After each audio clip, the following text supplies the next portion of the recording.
Sa video na ito ay pag-uusapan po natin ang isang napakalaking balita dito sa mundo ng crypto, kung saan ay inihayag ni Ginoong Anthony Scaramucci at ang kanyang kumpanya na Skybridge Capital ang plano po nilang i-tokenize ang $300 million na halaga ng assets gamit ang Avalanche blockchain.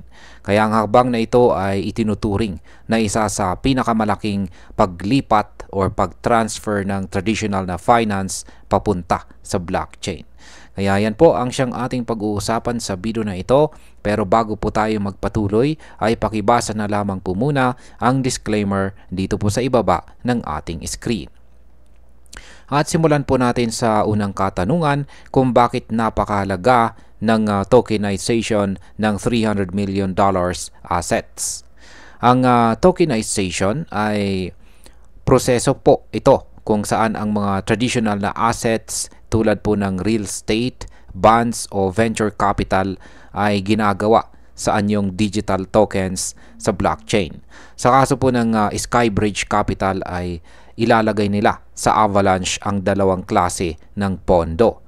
Una, isang fund na direktang nag-i-invest sa cryptocurrencies tulad ni Bitcoin. Ang pangalawa ay isang fund of funds na naglalaman ng venture capital stakes at iba pang crypto assets.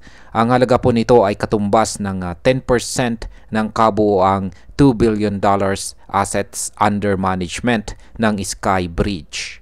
Kung magiging matagumpay po ang tokenization na ito, lalaki ng halos 160% ang kabuuang real-world assets na nakalista kay Avalanche.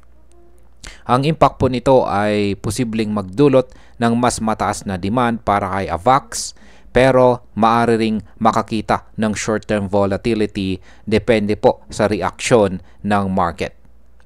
Ngayon ay bakit po ba pinili ng Skybridge itong si Avalanche? Ayan, why Avalanche? At meron pong post dito si Ginoong Anthony Scaramucci. Ayan, si Ginoong Anthony Scaramucci, meron po siyang 1 million na bilang ng followers. Ayan, dami po niyang followers. Sabi niya rito, exclusive, Anthony Scaramucci's Skybridge Capital to tokenize $300 million on Avalanche. Kaya ayan, ang tindi po niyan. Ayan, maraming blockchain ang pwede pong gamitin, pero si Avalanche ang kanilang napili or napili. Isa itong layer 1 na blockchain na kilala dahil po sa kanyang bilis ng transaction, mababang fees at focus sa institutional partnerships. Sa ngayon halos $1.9 billion ang total value lock kay Avalanche. At ayon po sa data ng RWA.xyz ay nasa $188 million ang kasalukuyang tokenized real world assets nito. Kapag naisakatuparan po ang $300 million tokenization, posible pong mapunta sa mas mataas na ranking si Avalanche sa real world asset market.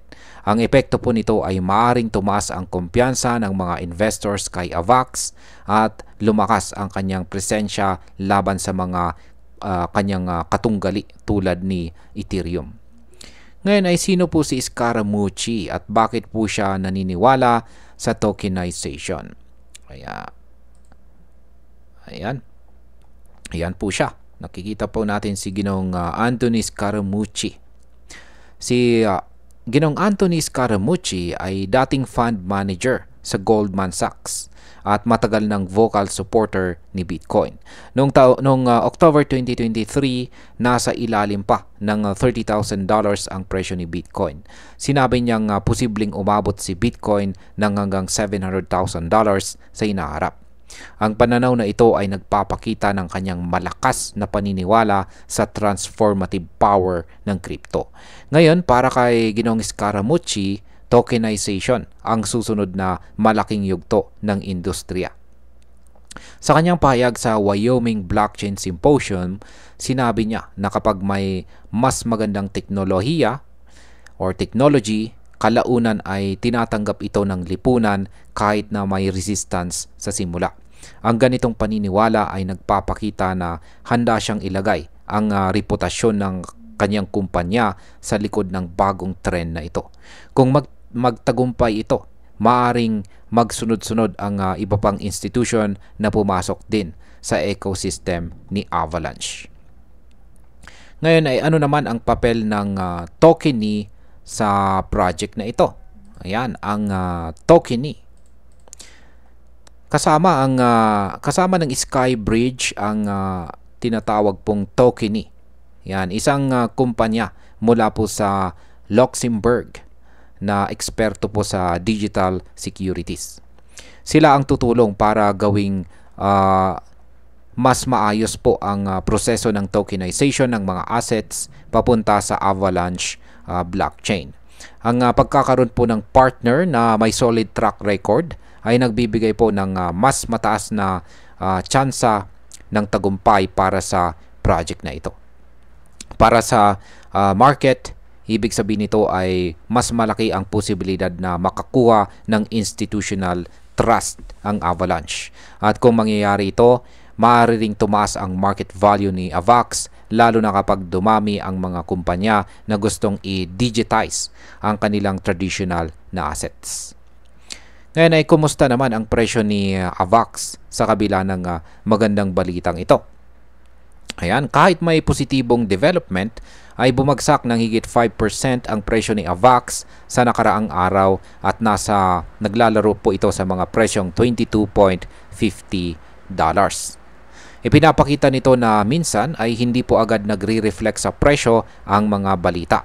Posibleng may profit-taking ang mga traders bago pa man maramdaman ang epekto ng tokenization project.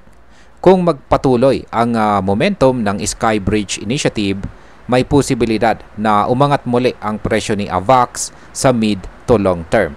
Pero sa short term, dapat pa ring maging maingat ang mga traders dahil sa mataas na volatility. Ngayon ay ano po ang nakikita ni Ginoong Scaramucci para sa hinaharap ng tokenization?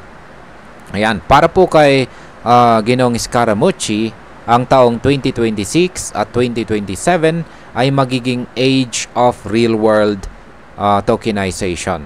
Sa kanyang pananaw, ito ang simula ng bagong era para sa finance kung saan ang mga assets tulad po ng treasuries at saka real estate ay magiging bahagi ng blockchain. Kung magkatotoo ang prediction na ito, posibleng magkaroon po ng massive growth hindi lang kay Avalanche kundi sa buong blockchain industry. At para sa market, ibig sabihin nito ay tataas po ang demand para sa mga tokens na may kaugnayan sa real-world assets. Yan bilang panghuli, para sa akin ay napakalaking bagay ng desisyon ng Skybridge Capital. Ang pagdala ng $300 million na assets papunta po kay Avalanche ay hindi lang simpleng eksperimento, kundi isang malinaw na sinyales na ang traditional na finance ay seryoso na pong pumapasok sa mga blockchain. Kahit bumagsak po si Avax sa short term, naniniwala akong ang ganitong klase ng adoption ay may kakayahang magdala ng long-term growth. Ang pinakamalagang punto po dito ay nagsisimula na tayong makakita ng malalaking institution na gumagalaw patungo sa tokenization.